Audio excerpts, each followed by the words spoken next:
What's up everybody, Matt Maran here for another weekly update. So there's lots of news to go over here this week, and the first story is about a new Mustang engine, supposedly. So this was kind of confirmed, but what was confirmed is kind of up in the air. So basically the Windsor Star, which is the newspaper for Windsor, Ontario, where the Godzilla V8 is built for the F-250, that's the 7.3 liter naturally aspirated V8, which everyone is hoping would come into the Mustang, but instead is just for the trucks.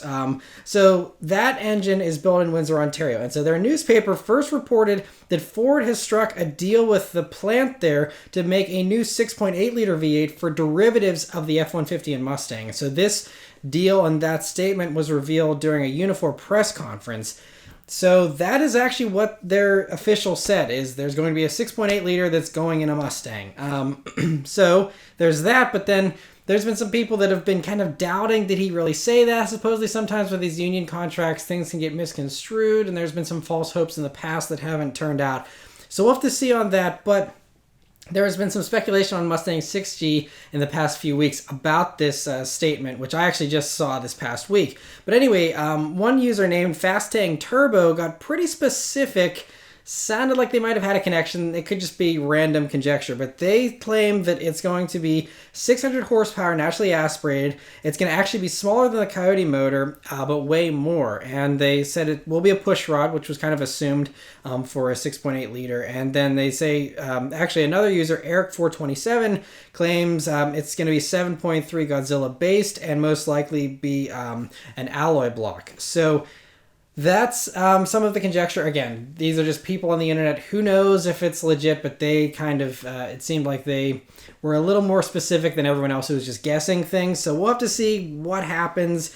It's very up in the air. You know, the debate is, you know, with everything getting tighter with emissions and Ford especially, you know, the Mach-E and all this kind of stuff, why would they do a bigger gas-guzzling V8 engine?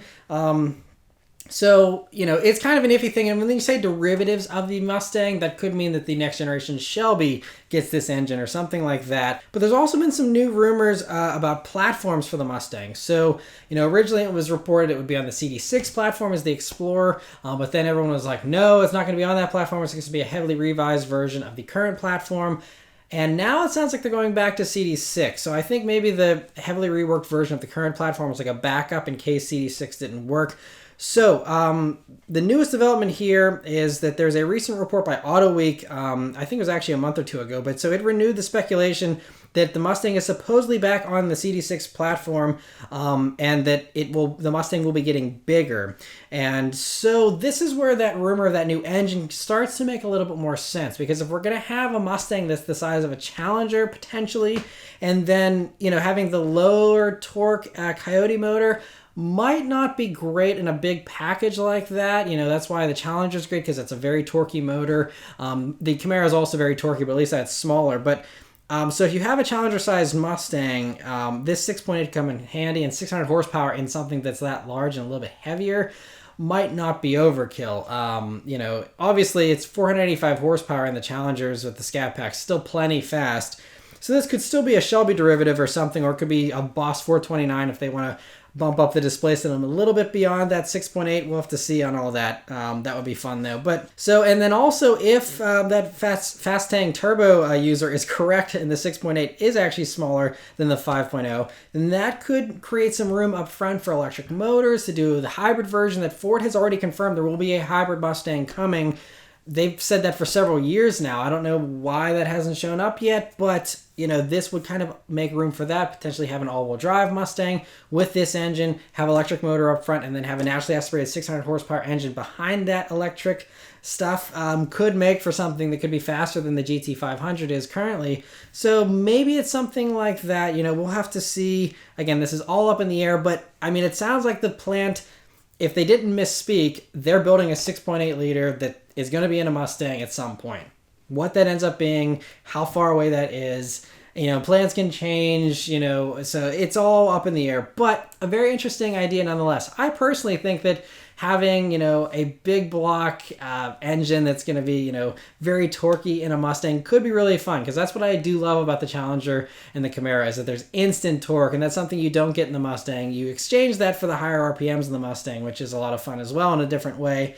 but it would be kind of fun to have a very torquey Mustang again.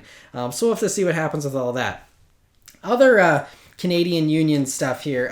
There's some Canadian Union documents this week that also revealed that Dodge is going to be keeping the current Challenger and Charger around until at least 2023, and they're going to be doing 3 more variants, the document revealed, and that's as specific as it got. So what variants they'll be, remains to be seen. And I don't know if it's going to be the same exact car for the next few years, or if they're going to do another little refresh here to last it the next 3 years. I'm not sure.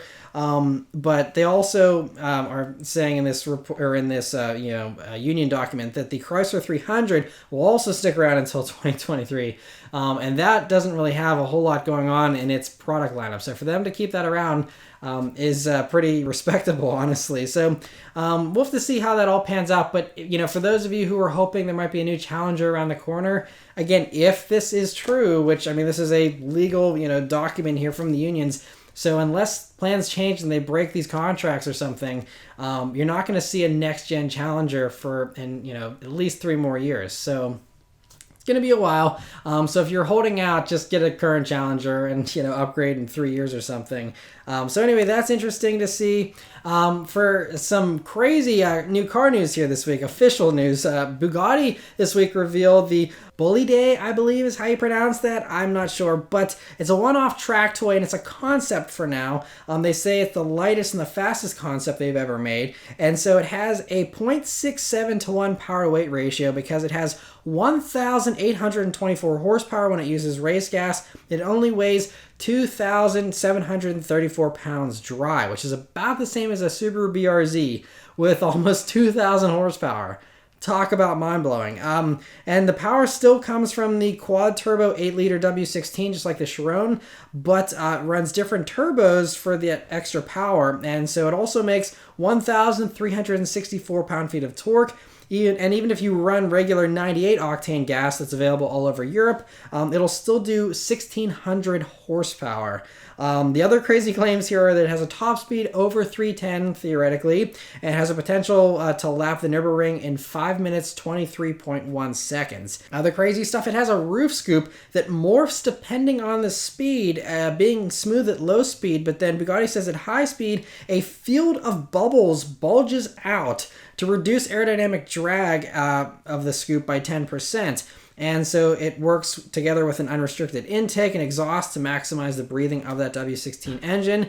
And to get the weight so low, all the screws are titanium on this thing. The drive shafts are a blend of 3D printed titanium and carbon fiber, and the body and the interior are as minimalistic as possible, again, to keep that weight super low. But according to the press release, if I'm reading it correctly, it still retains all-wheel drive, which is pretty awesome. So this thing should be wild. 0 to 60 times, I can't even imagine, but it's got to be under 2 seconds. Bugatti hasn't decided if they'll build it or not yet, but I mean, come on.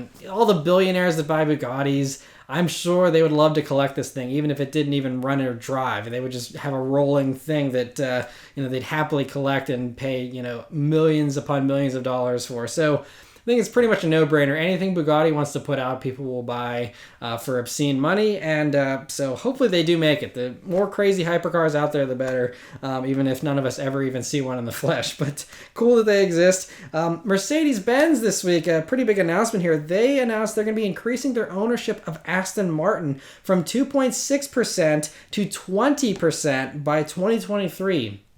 So it's really like, I'm just waiting for Mercedes to absorb Aston Martin as a subsidiary of Mercedes and just be like a Maybach type thing, a separate brand, but kind of branching out a little bit, similar to Volkswagen and all their brands. Mercedes is kind of just stuck with Mercedes for most of time, and so this could be kind of their way of branching out. And this really helps Aston Martin too, because they say this expands their partnership to include using more Mercedes technology, like the hybrid and electric drive systems, I think is one of the main things. But there's also rumors that Aston Martin is very interested in the Mercedes flat plane crank twin turbo V8 they just developed for the AMG GT Black series. So that motor in any number of Aston Martin models, I'm sure would be very sweet, especially the Vantage, since it's on the same, using a lot of the same stuff as the AMG GT already. Putting that in a hyper Vantage would be very sweet. But even in the Superleggera, as long as they didn't replace the V12, I think it'd be a cool addition. And I'm also hoping with this increased partnership that Mercedes finally gives Aston Martin the current gen Mercedes infotainment tech and not the old outdated last generation stuff. If Mercedes actually has a 20% stake in Aston Martin, you'd think they want Aston Martin to do well. The best way for Aston Martin to do well is not only to have great engineering, but to have good infotainment tech. That's more and more important to people these days, even people buying Aston Martins. And having something from, a C-Class basically from 5 years ago is not going to impress someone spending 300 grand on an Aston Martin. So hopefully they get the newest tech as well. I think that would really give them a great little jump in quality there on the interior and stuff. So we'll have to see on all that, but I mean, I'm glad that Mercedes is kind of coming to the rescue of Aston Martin because they are still kind of struggling. I love Aston Martin as a brand, and I just whatever it takes to keep them alive, and still continue to be making awesome cars.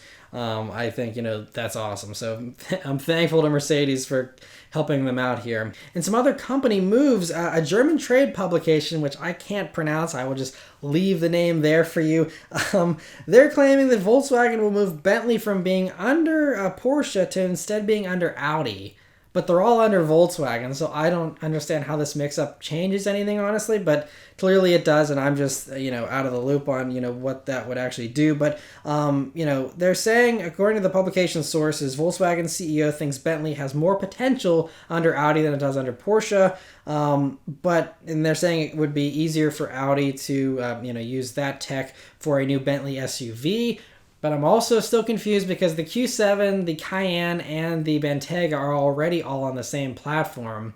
So you already have Audi and Porsche mixing in with Bentley. So why being under Audi instead of Porsche would help that? I don't know, but I'm guessing it's something internally that, helps it to make more sense. So that might be slightly changing, but I'm not sure how it's going to make much of a difference for us. But hey, whatever it takes for Bentley to survive. Again, I love Bentley as a brand. I hope that they continue to do well and survive. And so whatever it takes to give them the best shot possible, go for it. So I'm glad that the Volkswagen CEO is, doing whatever they can to help them out.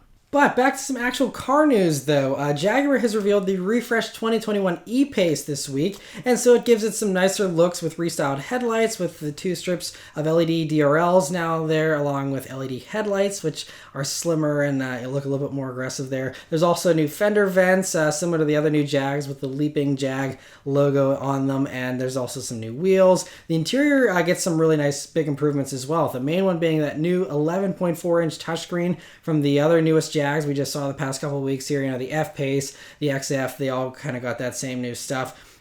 Also, they all are getting the same new shifter. The knobs and switches are all the same upgraded stuff here that now is in the E-Pace as well. So that's great. There's also digital gauges available now and an available camera rearview mirror, which originally started with the Range Rover Evoque last year and has now spilled over to the other JLR models. The base engine is unchanged, but there is now a new faster version, thankfully. So they're introducing the P300 trim, which you get in other Jags, which gives you the 296 horsepower version of the 2-liter 4-cylinder turbo that, again, was in the XF and other models. And so good that they're giving it that upgrade, so it's a little bit sportier than just the regular, 246 horsepower version they had before.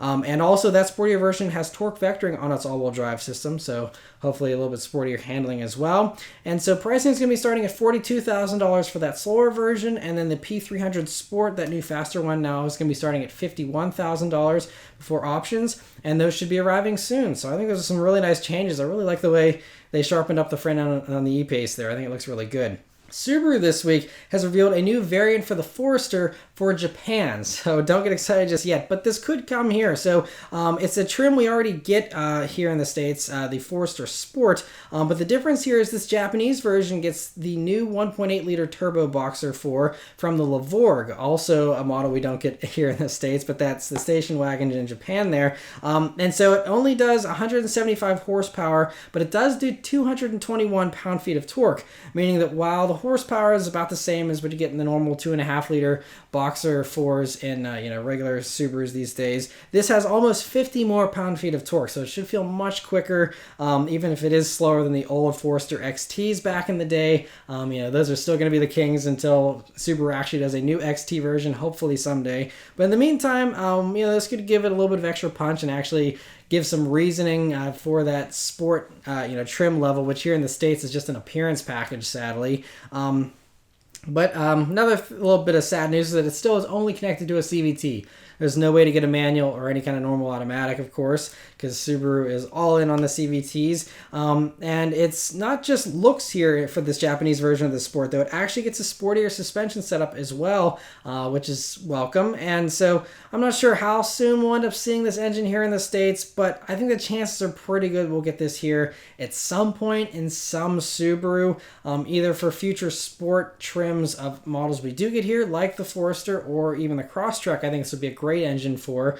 So it could be something like that. And this could also potentially even be justified as the new base engine. I know it's a little bit too much torque maybe for a base engine in a Subaru, but especially for, a lot of people like going up into the mountains with their Subaru, having a turbo would really help them out so it doesn't run out of steam so much, in those higher elevations and stuff. So we'll have to see, because fuel economy could potentially be better on a 1.8 turbo over the 2-liter or especially the 2.5-liter naturally aspirated engines from Subaru. So we'll have to see about all that, but I would bet that this motor will eventually come to the States in one form or another. It would even be cool in the new BRZ. It would be a downgrade in horsepower unless they tuned it differently, but torque would be way more, be like 80 or 70 more pound-feet of torque than the current BRZ, which would be a really nice improvement for that little car too. But we'll have to see, but interesting to see that.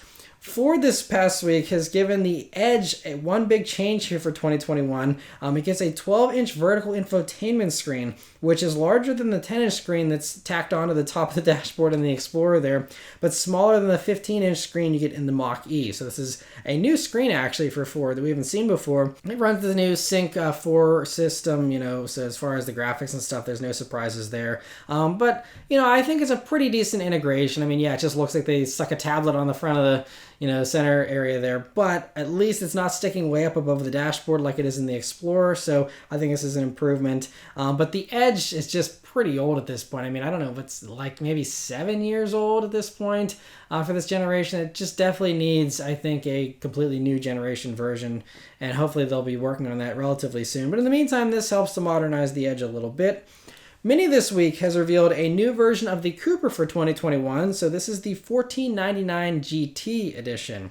And so it basically takes a base Mini Cooper's mechanicals, but then adds this blacked out look, John Cooper Works inspired bumpers and side stripes, and then there's no pictures of the inside unfortunately, but supposedly it gets John Cooper Works steering wheel, seats, shifter, and pedals to all give it a much sportier feel, along with even getting the same gauges as the Works GP version, which, that's a lot of really great improvements here for a regular Mini. It also throws in some of the usually optional features like dual zone automatic climate control, those types of convenience features and stuff. And so the only unfortunate thing is the performance is, of course, the same as a regular base Mini Cooper. So that means, not very quick. It's a 3-cylinder engine, all that kind of stuff.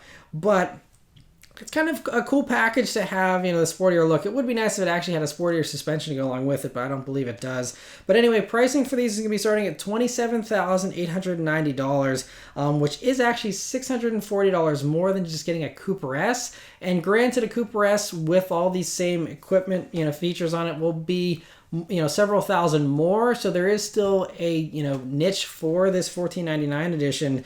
But, if you're an enthusiast that is into this package, you're probably willing to pay a couple grand more to get way more horsepower. That would be my guess. I could be wrong, but so I'm not sure how many buyers this little edition will find, but I think it's a really cool look. I think it looks really, really exciting. For a little base Mini, I think they jazzed it up nicely.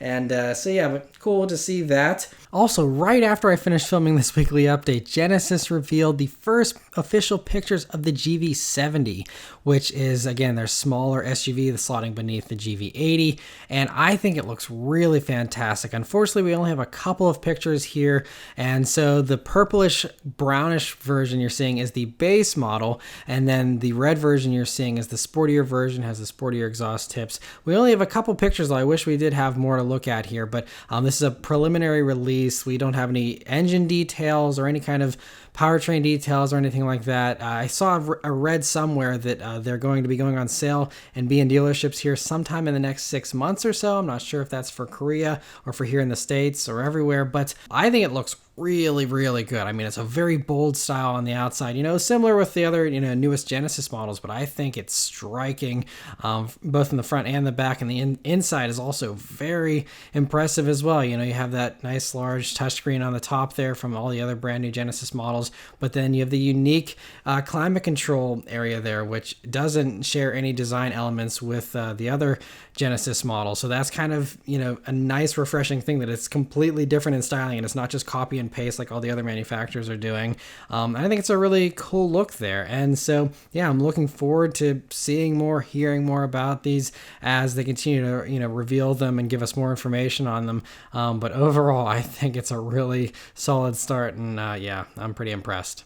And the last news story this week is that Kia has revealed a render of their Humvee-like military vehicle that they're working on for the South Korean military, actually. So they say it's an open-top, all-terrain vehicle, as you can see here, that's built on the same frame as the Mojave they sell in Korea, which we got in a previous generation as the Borrego back in 2009. And that was a very short-lived thing, because that, was about 10 years too soon to the scene. It was right as the recession was hitting. And so, it didn't do very well when everyone was ditching their gas guzzling, huge SUVs. But these days they're back in fashion again. So, and so because, we've been hearing rumors of a body on frame Kia and Hyundai in the past couple of months here. And so this whole military thing is notable because Kia has said this will lead to different variants for industrial and leisure applications, meaning that a tough body-on-frame SUV from Hyundai and Kia could actually be coming. We'd be the leisure segment here, just being normal, consumer market. And so, yeah, but if something does come, I'm guessing it's going to be a ways off, because even this military version isn't coming until the mid-2020s. So by the time they made a consumer version, you're talking, several years from now.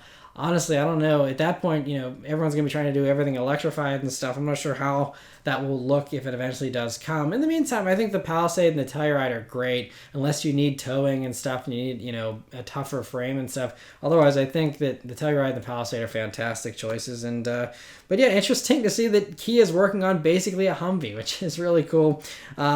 They're just, that company they do all kinds of stuff. It's so impressive. They're doing all kinds of cool stuff. But anyway, that's it for all the news this week, guys. Let me know your thoughts and everything in the comments below. Thank you guys very much for watching. I hope you continue to stay safe and healthy. And I'll see you guys on the next one. Take care.